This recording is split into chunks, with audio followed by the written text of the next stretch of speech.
ሼህ ሀጂን እና ወጣቶቹን በጣም በትህትና ለለመናችሁ የምፈልገው ነገር የጫት ጉዳይ ነው። እስላምና ጫት የሚያገናኘው ነገር የለም።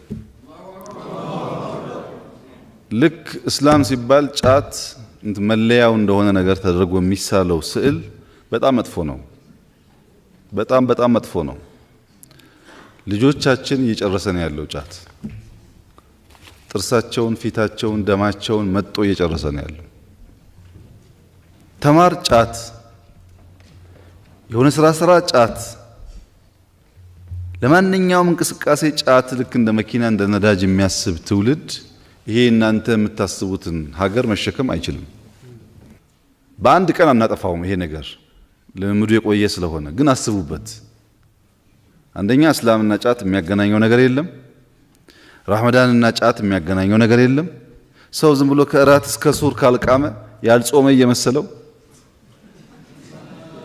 እንደሱ ትክክል አይደለምና ቢታሰብበት ቢመከርበት ጥሩ ነው። እየጎዳ ነው። በተለይ አንዳንዱ አካባቢ በጣም ችግር ነው እና የእናንተን እርዳታ በዚህ ጉዳይ እንፈልጋለን።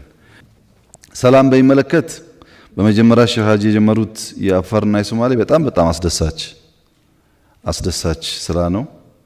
እርግጠኛ ነኝ ይሄ ረመዳን ሳያልቅ ይሳካሉታል ብዬ አስባለሁ። በእኛ በኩል ማንኛውም የሚያስፈልግ ድጋፍ ካለ ከርሶ ጎን ነን። ምንፈልገው በሶማሌና በአፋር በሁለት ወንድማማች መካከል አስተማማኝ ሰላም እንዲኖር ነው። ሰላም በሚመለከት ሙስሊሙ ሚስ ማድረግ የሌለበት መዘንጋት የሌለበት ነገር ግን ያለ ይመስለኛል። ካልተሳሳትኩኝ ሱረቱል ረህማ ላይ ይመስለኛል ስለ ሁለቱ ባህሮች ስለሚጣፍጠውና ስለ ጨው ውሃ ስላለው ግርዶሽ የሚያነሳው ሐሳብ ባህር በራሱ ኢንዲያን ኦሽን እና አትላንቲክ ኦሽን ስታገናኙት አሁን የትም ቦታ ብታገናኙት ኬፕ ታውን ጋር መልኩ ይለያያል፣ አይቀላቀልም። ጨለማና ብርሃን ይተዋወቃሉ እንጂ አብሮ አይኖሩም። ተከባብረው ነው አንዱ ለአንዱ ቦታ እየለቀቀ።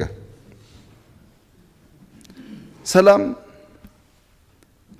ክፋትና ደግነትን እናስማማ፣ እውነትና ውሸትን እናስማማና አብረን ኑር ቢባል የሚቻል አይመስለኝም።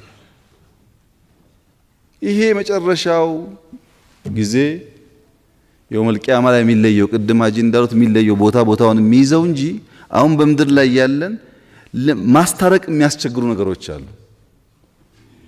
አሁንም በእኛ ሰላም የምትችሉትን ሁሉ ሞክሩ። እኛ የምንፈልገው ሰላም ነው።